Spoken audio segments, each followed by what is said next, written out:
आप देख रहे हैं नेट्रिक न्यूज, साहस सच कहने का। नमस्कार, मैं हूं देवनाथ पांडे और आप देख रहे हैं नेट्रिक न्यूज। दशहरे के माहौल में पूरा देश शराबोर हो चुका है। हर तरफ रामलीला की धूम है, जिसके लिए हर कोई बेहद एक्साइटेड नजर आ रहा है। क्या दिल्ली, क्या नोएडा, देश के अलग अलग हिस्सों में इसे अपने अपने तरीके से मनाया जा रहा है। तो आइए आज हम आपको देश के कुछ चुनिंदा जगहों का मुआयना कराते हैं कि दशहरे को लेकर किस तरह का माहौल है, इसे लेकर किस तरह की तैयारियां चल रही हैं।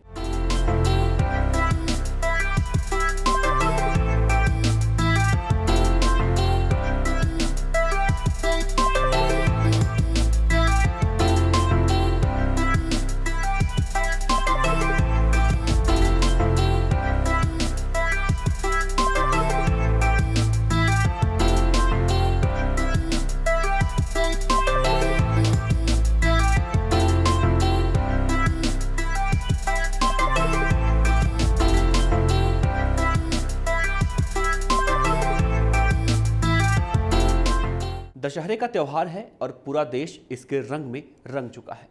रामलीला की तो बात ही क्या है। क्या हिंदू, क्या मुसलमान, हर कोई इसमें बढ़ चढ़कर हिस्सा ले रहा है। कोई भी खुशी के इस मौके को छोड़ना नहीं चाहता और अपने अपने तरीकों से इसमें अपना रोल निभा रहा है। कहीं रामलीला हो रही है तो कहीं रावण को जलाने के लिए पुतला तैयार किया जा रहा है, जिसके लिए सारे लोग धर्म जात की भावना को छोड़कर एक साथ इसकी तैयारियों में लगे हुए हैं और पूरे देश में एकता की मिसाल पेश कर रहे हैं।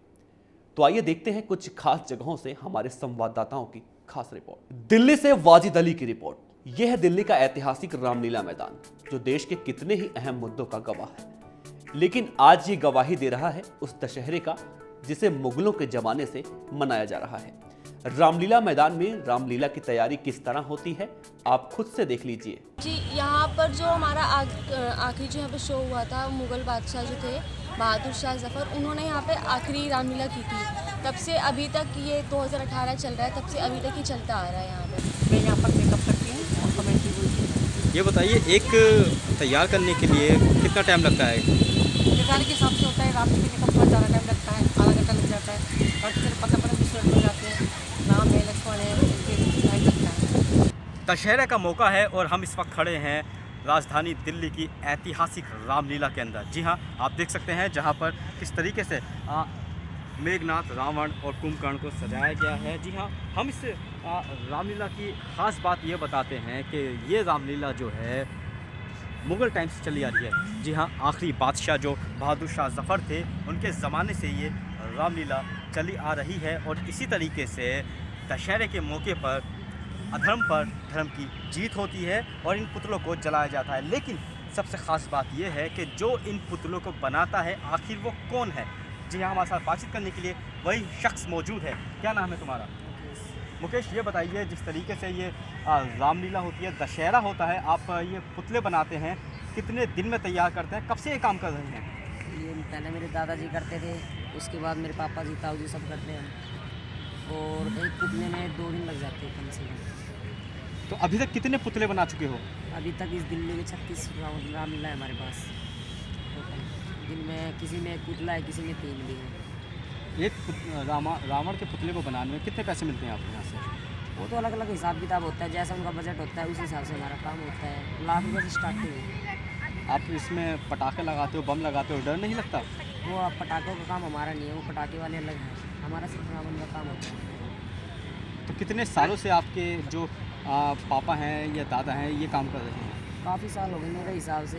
मेरे दादा के जो दादा थे उनके हिसाब से चल रही, जब से रामलीला चल रही, जब से मेरे दादा के बाप बनाते, मेरे दादा के फादर बनाते थे, फिर मेरे दादाजी, फिर मेरे ताऊ जी, अब मेरे पापा जी बनाते। तो यानी कई सालों से ये काम चला आ रहा है। समथिंग एक साल से ऊपर हो गया, ना 10-100 साल से ऊपर हो गया। तो इस बार जो है क्या ख़ास बात है इन पुतलों के अंदर?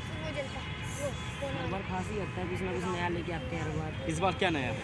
इस बार इनका मुकुट थोड़ा अलग टाइप में बनाया है और इसमें कंठे वंठे भी लगेंगे। अब चलने से पहले इसमें अलग अजीब सी वो निकलेंगी, आतिशबाजी। कोर्ट ने इस बार कुछ गाइडलाइंस दे रखी हैं पटाखों को लेकर, क्या आपको पता है इस बारे में, नहीं, इस बारे में मेरे को कुछ नहीं या कमेटी किसी आदमी ने बताया आपको? नहीं कुछ नहीं बताया। नहीं। जी बिल्कुल, जिस तरीके से ये लगातार रामलीला जो है मुग़लों के ज़माने से चली आ रही है, तो ये काफ़ी ख़ास रामलीला है, जिसके चलते जो है यहाँ पे सुरक्षा जो है काफ़ी मुस्तैद रहती है। आप देख सकते हैं यहाँ पे जिस तरीके से जो कमांडो हैं वो बैठे हुए हैं, यहाँ पे जो जवान हैं लगातार यहाँ पे सुरक्षा के अंदर लगे रहते हैं, और आसपास की जो पुलिस है वो भी यहाँ पे काफ़ी मुस्तैद रहती है। कहा जाता है इस रामलीला के अंदर हर साल कोई ना कोई जो बड़ा व्यक्तित्व वाला आदमी है वो आता है। यहाँ पे कांग्रेस के समय में जितने भी प्रधानमंत्री, राष्ट्रपति हुए हैं वो सब यहाँ पर आए हुए हैं, लेकिन इस बार देश के प्रधानमंत्री नरेंद्र मोदी की यहाँ पे आशंका आने की थी, लेकिन वो आशंका जो है कहीं ना कहीं उस वक्त झूठी साबित हो गई जब यहाँ के वाइस प्रेसिडेंट ने हमें बताया कि नरेंद्र मोदी यहाँ पर नहीं आ रहे हैं। लेकिन जिस तरीके से ये रामलीला है ये मुग़लों के ज़माने की है, और ये दशहरा जो है इसलिए ही मनाया जाता है कि ताकि अधर्म पे धर्म की जीत हो। नेटवर्क न्यूज़ के लिए वाजिद अली की रिपोर्ट। नोएडा से कौसर आलम की रिपोर्ट। आइए चलते हैं दिल्ली से सटे नोएडा की तरफ। दिल्ली में जिस तरह से दशहरा मनाया जा रहा है, अगर कहें कि नोएडा उससे एक कदम आगे है तो गलत नहीं होगा। नोएडा में 85 फुट के रावण का पुतला बनाया जा रहा है। मेघनाथ कुंभकर्ण का पुतला भी कुछ कम छोटा नहीं है। आपको जानकर हैरानी होगी कि जिस पुतले को दशहरे के दिन हम जला देते हैं, उसे बनाने में 1 महीने से ज्यादा का वक्त लगता है, जिसके लिए कारीगर घर बार छोड़कर सब यहीं पर तंबू गाड़कर रह रहे होते हैं। रावण को तैयार कर रहे हैं, रावण, मेघनाथ और कुंभकर्ण को। ये तीनों की साइज क्या है, कितनी कितनी फीट की बनाई है? 70 फीट, 75 फीट और 85 फीट। रावण कितने फीट का है, मेघनाथ कितने फीट का है? मेघनाथ 70 फीट का है और कुंभकर्ण 75 फीट का है और रावण 85 फीट का है। कितने लोगों की टीम है आपकी जो इसमें काम कर रही है? 12 जनों की। कहाँ की टीम है? मुरादनगर की। क्या क्या कलर आपने दर्शाया है इन तीनों के लिए? रावण को गोल्डन कलर में किया गया है, कुंभकर्ण को चांदी कलर में किया गया है और मेघनाथ यंग है उसको गुलाबी कलर में किया गया है। पिछले साल से इस बार इसमें क्या अलग? कलर की चेंजिंग है, कलर चमकेगा रात को लाइट पड़ने पर। कब तक तैयार हो जाएगी ये? आज तैयार हो जाएंगे बिल्कुल। कितने दिनों से तैयारी की जा रही है? 1 महीने से तैयारी की जा रही है। लगभग पूरी तैयारी खत्म? लगभग पूरी तैयारी हो चुकी है। गाजियाबाद से वैभव शर्मा की रिपोर्ट। दशहरे के पर्व में मेला घूमने का अपना एक खास मजा है, जिसकी तैयारी त्योहार से पहले ही शुरू हो जाती है, और गाजियाबाद इस मौके पर कभी भी पीछे नहीं रहता। इस बार तो जबरदस्त रामलीला हो रही है, जिसे देखने के लिए लोग दूर दूर से गाजियाबाद आ रहे हैं, और मेले का तो कहना ही क्या है। तरह तरह के झूले, रंग बिरंगी दुकानें लोगों को अपनी तरफ खींचने के लिए मजबूर कर रही हैं। लेकिन इस खुशी को कायम रखने के लिए प्रशासन को कितनी मेहनत करनी पड़ती है, इसे समझना भी बेहद जरूरी है। देखिए, रामलीला एक बहुत ही भव्य धार्मिक आयोजन है जिससे हजारों लाखों लोगों की धार्मिक भावनाएं और आस्था जुड़ी हुई है। ऐसे आयोजन में जो झूले लगते हैं उसमें सुरक्षा की दृष्टिगत हम लोगों की जिम्मेदारी बहुत बढ़ जाती है, क्योंकि इतने बड़े धार्मिक आयोजन में यदि कोई हादसा हो जाता है तो उसकी पूरी जिम्मेदारी शासन प्रशासन की होती है। अतः झूलों की एनओसी के लिए एंटरटेनमेंट डिपार्टमेंट, पीडब्ल्यूडी और इलेक्ट्रिकल बिजली विभाग से सारी परमिशन ले करके उनको अनुमति जारी करते हैं। जब वो सारी अनुमतियां, एनओसीज एंटरटेनमेंट डिपार्टमेंट के पास आ जाती है तो एंटरटेनमेंट डिपार्टमेंट अपने स्तर से उन झूलों की गुणवत्ता, उसकी मजबूती और सभी मानकों को जांच करके झूलों को चलाने की अनुमति देते हैं। सर, क्या पोल्यूशन विभाग से भी एनओसी? नहीं, इसमें पोल्यूशन विभाग की एनओसी नहीं होती है।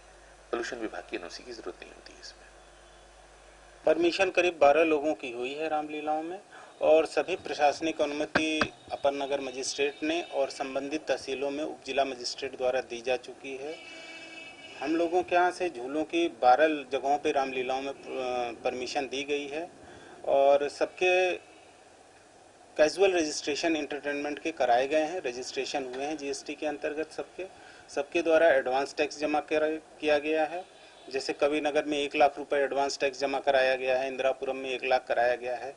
झूले खत्म होने के बाद, रामलीला खत्म होने के बाद सब लोग अपना असेसमेंट करके फाइनल टैक्स जमा कर देंगे। तो सर, और इस प्रकार से कवि नगर के अंदर कितने झूलों को परमिशन दी गई है विभाग के द्वारा, और सुल्लामल कमेटी में और इंदिरापुरम कितने झूलों को परमिशन दी गई है? करीब 8 के करीब कवि नगर में है, 6 के करीब इंदिरापुरम में है, और इतने ही सुल्लामल में है, और ये बड़े झूलों का है। से कराया जा चुका है। निरीक्षकों की टीम बनी हुई है जो प्रतिदिन निरीक्षण कर रही है और झूलों की फिटनेस, उनके रखरखाव और जो भी संबंधित विभाग हैं, अग्नि सुरक्षा और फायर संबंधित विभागों की एनओसी, उसको भी चेक किया जा रहा है कि कहीं कोई दुर्घटना न होने पाए। बिजनौर से हाशिम अहमद की रिपोर्ट। उत्तर प्रदेश की राजनीति हमेशा से धर्म और जाति पर होती रही है, जिसकी वजह से कई बार समाज को धर्म के आधार पर नेताओं ने बांटने की कोशिश भी की है। लेकिन उत्तर प्रदेश के बिजनौर में एक ऐसा मुस्लिम परिवार है जो इन चीजों से ऊपर उठकर एकता की मिसाल पेश कर रहा है। बड़ा भाई से करता आ रहा है और हम रहने वाले जिला बिजनौर मोहल्ला बुखारा के रहने वाले हैं। तो कब से कर रहे हो आप इस काम को? कम से कम 30-40 साल से हम इस काम को कर रहे हैं और अपना बाल बच्चों का अपना पेट भरता है। अच्छा, जैसे ये हिंदुओं का त्यौहार है तो आपको कैसा महसूस होता है जब आप ये रावण बनाते हो? मतलब हिंदू मुस्लिम एकता की वजह से हम ये बनाते हैं। सभी सामान आपने बनाया है? जी हाँ, ये रावण का धड़ है और वो सामने सर रखा है, पीछे पैर रखे हुए हैं। तो कितना एक लंबा होगा ये रावण जो है, कितने ऊंचा होगा? रावण 50 फुट की ऊंचाई है इसके रावण की। तो हर बार इतना ऊंचा बनता है या? जी हर बार। मतलब लगभग कितना टाइम लग जाता होगा इसमें बनाने में? इसको बनाने में 1 महीना लग जाता है पूरा जी। तो ये थी हिंदुस्तान के 4 अहम शहरों की तस्वीर, जहां दशहरे को लेकर किस तरह की तैयारी और जोशो खरोश देखा जा रहा है, हमने आपको दिखाया। ऐसे ही देश और दुनिया की तमाम बड़ी खबरों के लिए आप नेट्रिक न्यूज को देखते रहिए। शुक्रिया। हमारे साथ जुड़े रहने के लिए हमारे YouTube चैनल को सब्सक्राइब करें, साथ ही बेल आइकन को दबाएं। नेट्रिक न्यूज की खबरें सबसे पहले देखने के लिए।